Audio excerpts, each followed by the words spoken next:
예루살렘에 가면 예수님의 무덤 위에 세워진 성묘교회가 있습니다. 장소가 장소이다 보니까 세계의 수많은 관광객들이 이 장소를 찾습니다. 예수님의 무덤으로 추정되는 장소에는 줄이 너무 길어서 내부에 들어가기조차 쉽지 않습니다. 저도 포기했던 그런 기억이 있습니다. 그런데 2017년에 성묘교회가 200년 만에 대대적인 복원공사를 마쳤습니다. 그 소식을 뉴스로 접하면서 그런가 보다 그렇게 했는데 질문이 하나 생겼습니다. 왜 그렇게 중요한 장소가 200년 동안이나 방치되어 있다가 이제야 고치게 되었을까요? 그것이 좀 궁금했습니다. 현재 성묘교회는 다양한 종파에서 관리하고 있습니다. 가장 큰 권한은 그리스 정교회와 로마 가톨릭, 아르메니아 정교회가 가지고 있고, 그 외에도 이집트 곱팁교회 등 3개 종파가 관리 지분을 가지고 있습니다. 한마디로 성묘교회는 6개 종파가 공동으로 관리하고 있습니다. 그런데 이 종파들이 예수님의 무덤을 사이에 두고 서로의 권리를 주장하면서 싸움을 벌였습니다. 결국 1853년에 당시 이 지역을 다스리고 있었던 오스만 투르크의 군주가, 이 군주는 무슬림입니다. 이 무슬림 군주가 이 싸움을 끝내려고 현상유지 칙령을 내렸습니다. 전체 6개 종파가 합의하지 않으면 교회의 어떤 건물에도 손을 댈 수 없다는 내용이었습니다. 성묘교회 입구에 가면 2층처럼 보이는 창문 아래 난간에 사다리가 놓여 있습니다. 근데 이 사다리가 150년째 그 자리에 있습니다. 왜냐하면 대문은 카톨릭이 책임지고 창문은 시리아 정교회가 책임지고 창문 난간은 그리스 정교회가 관리하고 있기 때문입니다. 예상처럼 합의가 쉽지 않습니다. 그래서 사다리 하나도 마음대로 치우지 못해서 150년째 그 자리에 방치되어 있습니다. 기가 막힐 노릇이죠. 그런데 이 현상유지 정책 때문에 6개의 종파가 평안했을까요? 전혀 그렇지 않습니다. 2002년에 곱틱교회 성직자가 햇볕이 너무 뜨거워서 의자를 조금 옮겼다가 다른 종파가 관리하는 지역에 침범을 했어요. 그 길로 싸움이 나서 11명이 입원을 했습니다. 2004년에는 정교회가 문을 열고 미사를 보는 카톨릭 교회를 항의하면서 싸움이 벌어져서 몇 사람이 경찰에 입건되는 일도 있었습니다. 2008년에는 그리스 정교회와 아르메니아 정교회 사제들 사이에 난투까지 벌어졌습니다. 근데 여러분, 이것이 성묘교회만의, 그저 성묘교회만의 이야기일까요? 우리는 화해와 용서와는 너무나도 거리가 먼 세상에서 살고 있습니다. 우리 주변에는 깨어진 관계가 얼마나 많은지 모릅니다. 친구와 동료는 말할 것도 없고, 형제 간에도 얼굴을 붉히고, 부모 자식 간에도 담을 쌓고 지내는 가정이 제법 많습니다. 저는 지금 생각해도 참 가슴이 아리는 한 가정이 있습니다. 이 가정은 부부가 모두 같은 교회에 출석을 했습니다. 그래서 보통은 신방을 하면 부부가 다 같이 신방을 받지 않습니까? 그런데 그 가정은 그러지 못했습니다. 낮에는 직장에서 남편 집사님을 만났고 저녁에는 가정에서 부인 집사님을 각각 신방했습니다. 제가 많은 신방을 해보았지만 그날 신방은 지금도 잊을 수가 없습니다. 왜 이렇게 되었을까요? 제가 왜 그렇게 신방을 했을까요? 두 분의 관계가 심하게 찢겨져 있었기 때문입니다. 도저히 같이 한 공간에 같은 시간에 신방을 할 수 없었기 때문입니다. 제가 그 가정을 위해서 얼마나 많이 기도하고 사임하기 전까지 그 가정의 화해를 위해서 얼마나 많이 노력했는지 모릅니다. 가족만 그런 것 아니지요. 한 몸으로 부름받아서 함께 교회를 세워가는 성도들도 나뉘어져 있습니다. 오늘 목사님이 교인들이 자꾸만 싸워서 왜 싸우냐고 이유를 물었습니다. 그래서 한 장로님이 다 잘해보자는 것 아닙니까? 다 잘해보자는 것 아닙니까? 그렇게 하더랍니다. 그래서 목사님이 교인들에게 이렇게 외쳤다고 합니다. 그럼 우리 이제 잘해보지 맙시다. 잘해보지 맙시다. 잘해보자고 싸우는 이 기막힌 모순을 어떻게 이해해야 될까요? 이것만 아니지요. 우리 한국은 이념적으로 심하게 분열되어 있습니다. 분단 국가의 안타까움이 모든 영역에 고스란히 배어 있습니다. 늘 네 편, 내 편을 따집니다. 어떤 정치적인 스탠스를 가지고 있는지 묻고 궁금해합니다. 제가 우리 교회에 부임을 해서 성도님들이 조심스럽게 목사님은 정치적으로 어떤 입장이십니까? 이만큼 질문이 나오는데 감히 묻지는 못하고 그런 분들을 많이 뵀습니다. 오늘 말씀드리겠습니다. 저는 신앙을 진영 논리로 축소하는 것에 동의하지 않습니다. 하나님은 보수의 하나님도 진보의 하나님도 아니십니다. 그래서 교회마저도 진영 논리에 갇혀서 편가름을 하고 갈라져 있는 것이 너무너무 안타깝습니다. 어떻게 그렇게 크신 하나님을 한 정치적인 이념의 하나님으로 그렇게 축소시킬 수 있습니까? 절대 그럴 수 없지요. 그래서 교회마저도 찢겨져 있는 것이 너무너무 안타깝습니다. 이렇듯 우리는 찢겨진 세상 속에 살고 있습니다. 그런데 오늘 말씀은 성령님을 모시고 사는 우리 그리스도인들은 화평의 열매를 맺어야 한다고 말씀하십니다. 이 찢겨진 세상 속에서 화평의 열매를 좀 맺으라고 하십니다. 로마서 12장 18절은 더 적극적으로 말합니다. 할 수 있거든 너희로서는 모든 사람과 더불어 화목하라. 저는 이 하나님의 분명한 말씀과 우리가 처한 현실의 이 간극 앞에서 오늘 말씀 앞에 정말 진지하게 반응해야 된다고 믿습니다. 이렇게 찢겨진 세상의 한복판에서 살고 있는 우리들에게 그 어떤 성령의 열매보다 더 시급한 열매가 화평의 열매라고 믿습니다. 자, 그러면 찢겨진 세상에서 화평의 열매를 맺기 위해서 우리는 어떻게 해야 될까요?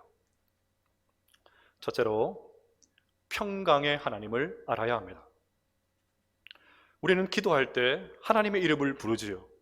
그래서 살아계신 하나님, 거룩하신 하나님, 전능하신 하나님, 생사화복을 주장하신 하나님, 그렇게 하나님의 이름을 부르면서 기도를 합니다. 네, 다 맞습니다. 하지만 여러분, 하나님을 평강의 하나님이라 부르면서 기도하는 그런 기도를 들어보신 적이 있으십니까? 저는 개인적으로 한 번도 없습니다. 저도 하나님을 평강의 하나님으로 불러본 적이 별로 없는 것 같습니다. 그런데 성경은 하나님을 평강의 하나님이라고 분명하게 말씀합니다. 로마서 15장 33절 말씀을 같이 한번 읽어보겠습니다. 시작. 평강의 하나님께서 너희 모든 사람과 함께 계실지어다. 아멘. 빌립보서 4장 9절도 읽어보겠습니다. 너희는 내게 배우고 받고 듣고 본 바를 행하라. 그리하면 평강의 하나님이 너희와 함께 계시리라. 아멘. 지난주 설교에서 잠시 언급했듯이 복음을 기쁜 소식이라고 합니다.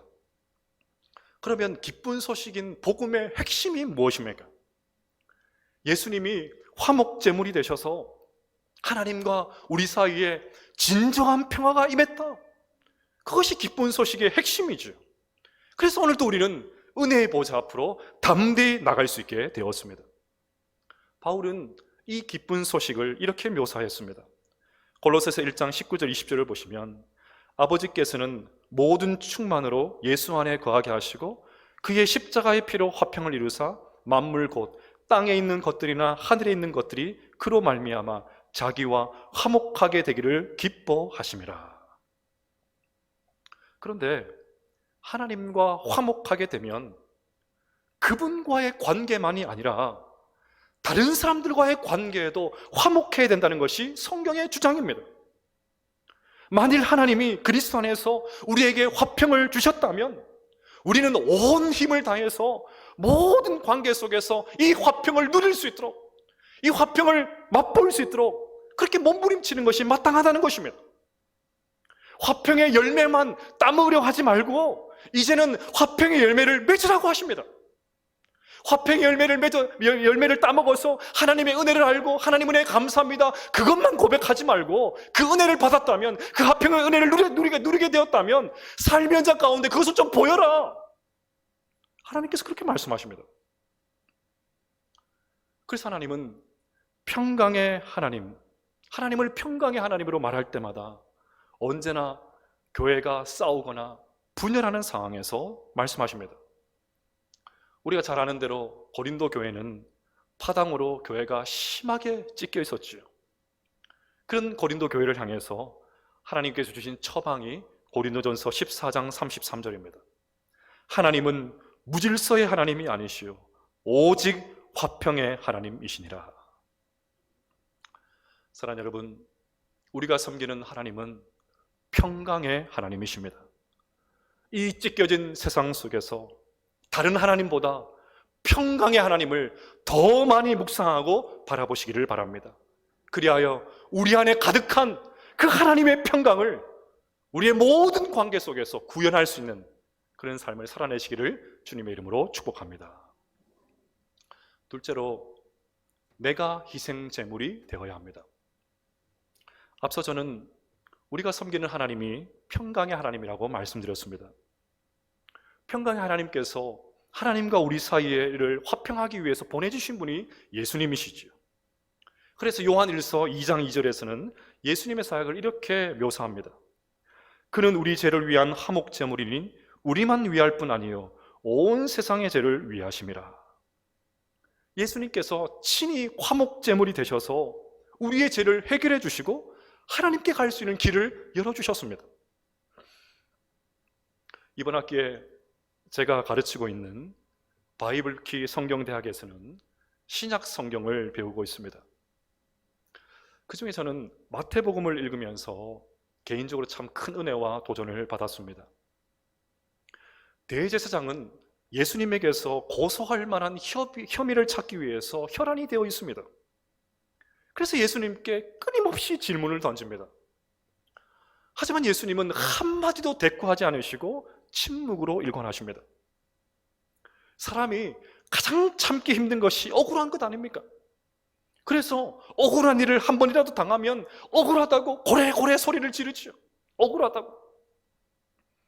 예수님도 말을 한라손 치면 적극적으로 얼마든지 자신을 변호하실 수 있으십니다.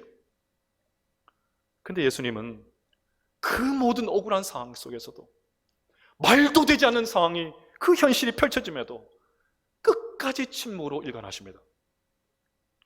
여러분, 왜 예수님께서 그렇게 하셨을까요? 예수님께서 직접 그 이유를 말씀해 주셨습니다. 내가 만일 그렇게 하면 이런 일이 있으려 한 성경이 어떻게 이루어지겠느냐? 내가 억울하다고 할 말 다 하고, 내가 답답하다고 할 소리 다 하고, 그렇게 하면 성경에서 말씀하신 이 약속이 어떻게 이루어지겠느냐? 예수님은 하나님의 뜻을 이루시기 위해서 침묵하셨습니다. 우리를 향한 구원을 이루시기 위해서 침묵하셨습니다. 그래야 하나님과 우리의 관계가 평화를 누릴 수 있거든요. 그래야 하나님과 우리가 평화의 관계를 누릴 수 있거든요.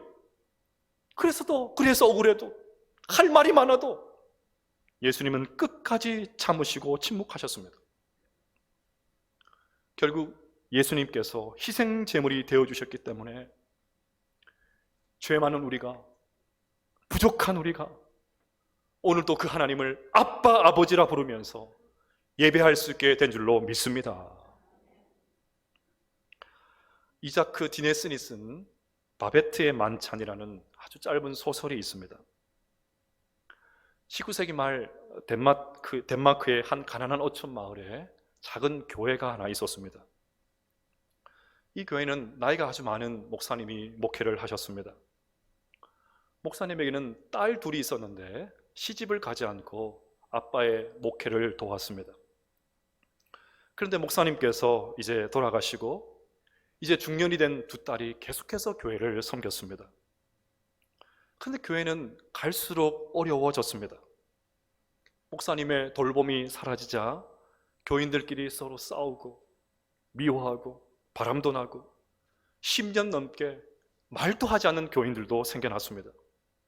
주일이면 예배도 늘 드렸습니다. 늘 찬송도 했습니다. 이런저런 맡겨진 사역도 열심히 했습니다. 그런데 교회는 생동감이 전혀 없었습니다. 그렇게 보내고 있던 어느 날 바베트라는 프랑스 여자가 교회에 찾아왔습니다.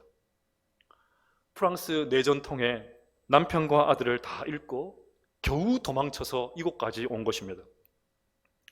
목사님의 두 딸은 고심 끝에 이 바베트 프랑스 여자를 받아주었습니다. 바베트는 열심히 교회를 섬겼습니다. 그렇게 12년이 지났습니다. 12년 만에 처음으로 이 바베트에게 프랑스에서 편지 한 통이 날아왔습니다. 매년 지인을 통해서 복권을 구입했는데 올해 산 복권이 당첨되었다면서 10,000프랑을 받게 되었다는 것입니다. 기쁜 일이지만 목사님의 이 두 딸은 이제 바베트가 돈도 생겼고 다시 프랑스로 돌아가겠구나, 그런 생각을 하게 되었습니다. 얼마 후 바베트가 두 자매에게 내가 교인들을 위해서 저녁 식사를 한번 대접하고 싶은데 괜찮겠냐고 그렇게 물었습니다. 12년을 지냈지만 바베트가 뭔가를 부탁하는 것은 이번이 처음이었습니다. 얼마 지나지 않아 어촌 마을에서 한 번도 본 적이 없는 진귀한 식재료들이 도착했습니다. 이윽고 성대한 만찬이 벌어졌습니다. 교인들은 요리의 정체도 모른 채 식사하기에 여념이 없었습니다. 그런데 음식을 먹으면서 교인들의 마음이 녹아지기 시작했습니다. 분위기가 무르익자 흐뭇한 추억 이야기가 쏟아져 나왔습니다. 대화가 무르익자 지난날 서로의 잘못에 대해서 용서를 구하기 시작했습니다. 10년이 넘도록 말도 섞지 않았던 교인들이 드디어 입을 열었습니다. 급기야 식사를 다 마치고 돌아가면서 교인들이 교회 마당에 모여서 손을 다 잡고는 하나님을 찬양하기 시작했습니다. 만찬이 끝나고 두 자매가 바베트가 있는 주방에 들어갔습니다. 녹초가 된 그녀에게 너무너무 훌륭한 식사였다고, 감사하다고, 앞으로 프랑스를 가더라도 내가 이 식사는 잊어버리지 않겠다고 감사의 마음을 전했습니다. 그러자 바베트는 돈이 없다고 하면서 프랑스로 돌아가지 않겠다고 합니다.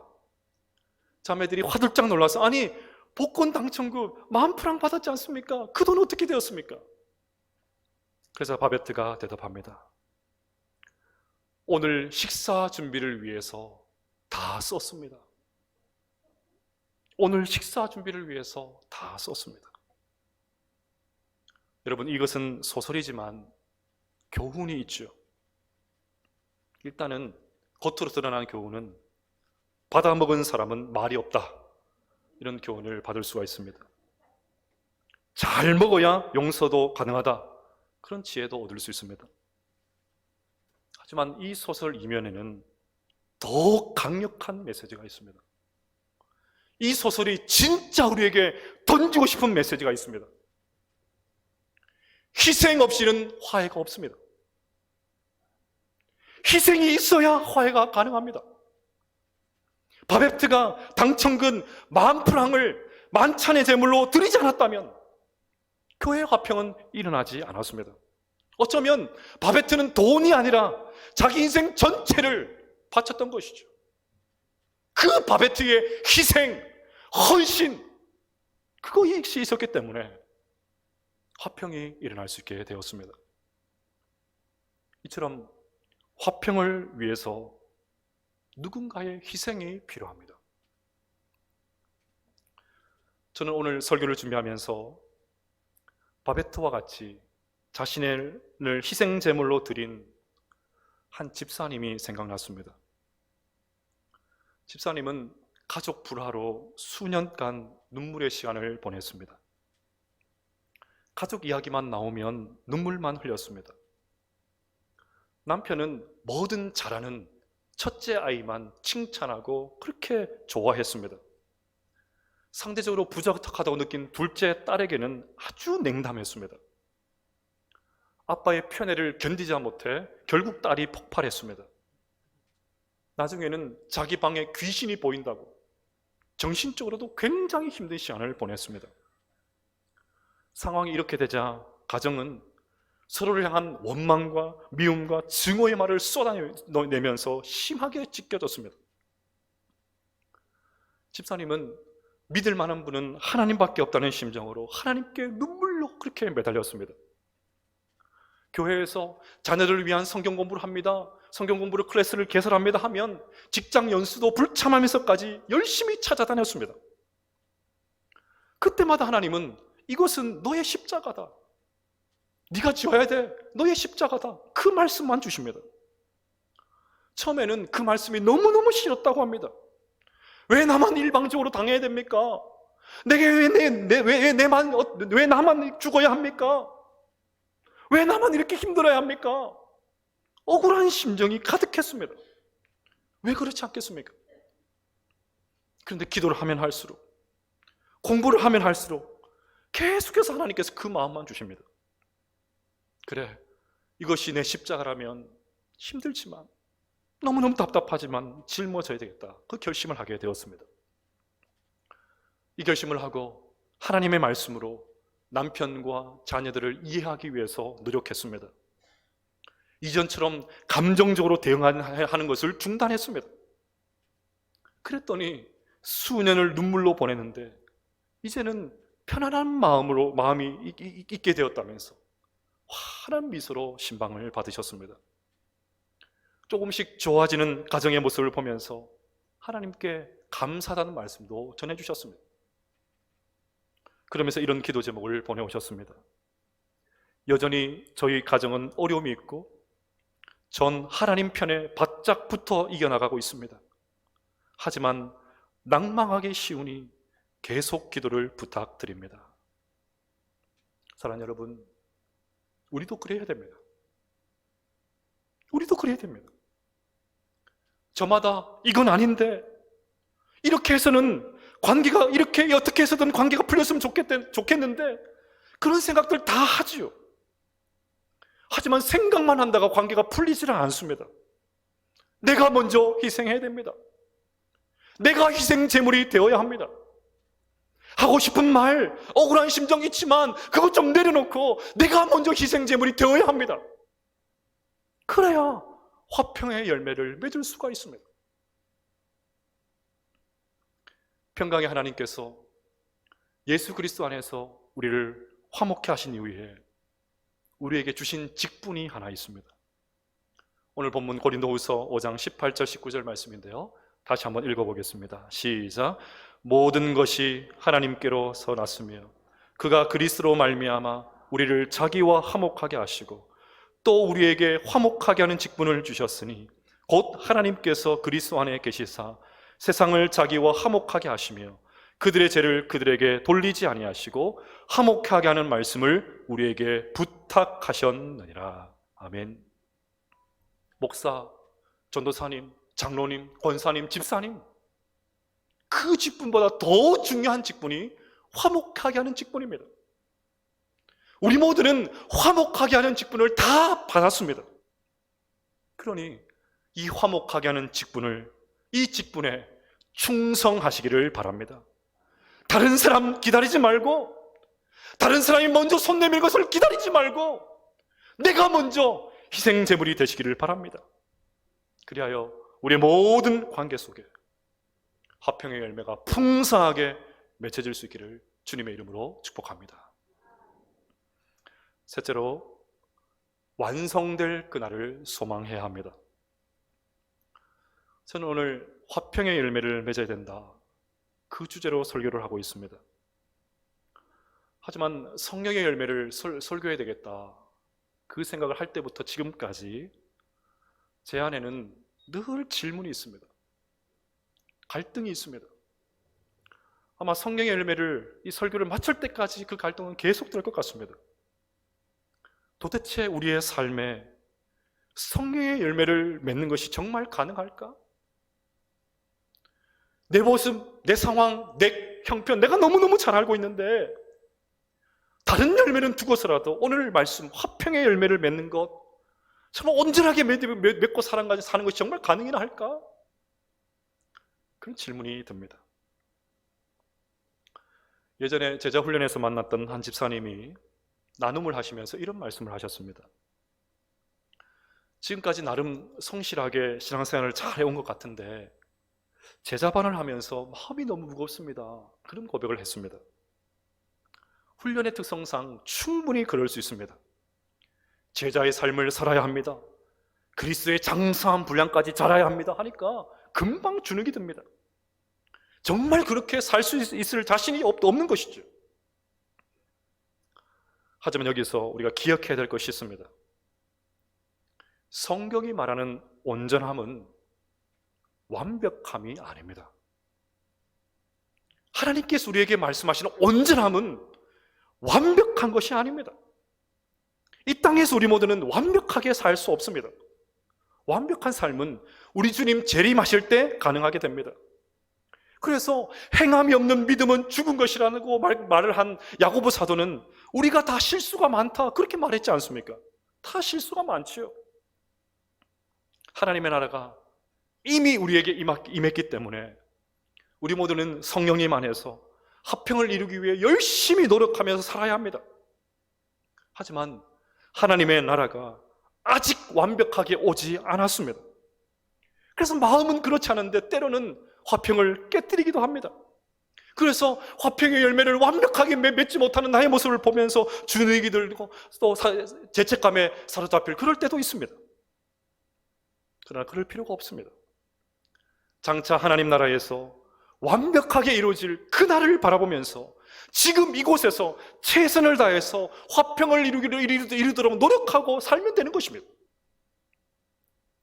이런 측면에서 예수님께서 십자가를 지시기 전에 제자들을 위해서 하신 기도가 너무나도 중요합니다.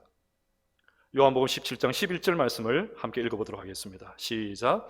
나는 세상에 더 있지 아니하오나 그들은 세상에 있어 없고 나는 아버지께로 가옵나니 거룩하신 아버지여 내게 주신 아버지의 이름으로 그들을 보존하사 우리와 같이 그들도 하나가 되게 하옵소서. 아멘.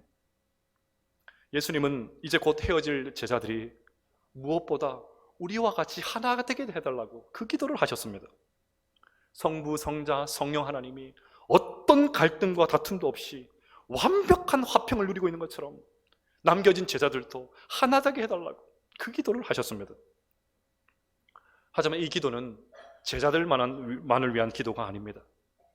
이어진 20절을 보시면 내가 비옵는 것은 이 사람들만 위함이 아니요 또 그들의 말로 말미암아 나를 믿는 사람들도 위함이니. 하나가 되게 해달라는 이 기도는, 이 예수님의 기도는 우리 모두를 위한 기도입니다. 그럼 여기서 중요한 것이 있습니다. 예수님의 이 기도가 어떻게 되었습니까? 예수님의 이 기도가 응답이 되었습니까? 지금 응답되었습니까? 네, 예수님의 기도는 지금 계속해서 응답되고 있습니다. 우리 주님 재림하실 때 그때 완벽하게 응답되게 될 것입니다. 비록 지금은 우리가 시기하고 미워하고 질투하고 교만해서 다투기도 하지만 예수님의 중보기도가 있기 때문에 결국 우리 모두는 화평하게 될 줄로 믿습니다. 마침내 새하늘과 새 땅에서 모든 미움과 원한이 다 사라지게 될 것입니다. 아니, 미움, 다툼, 갈등이라는 단어가 있게 되지도 않을 것입니다. 그래서 조나단 에드워드는 천국은 사랑의 나라입니다 라는 설교에서 이렇게 말했습니다. 천국에는 위선과 거짓이 없습니다.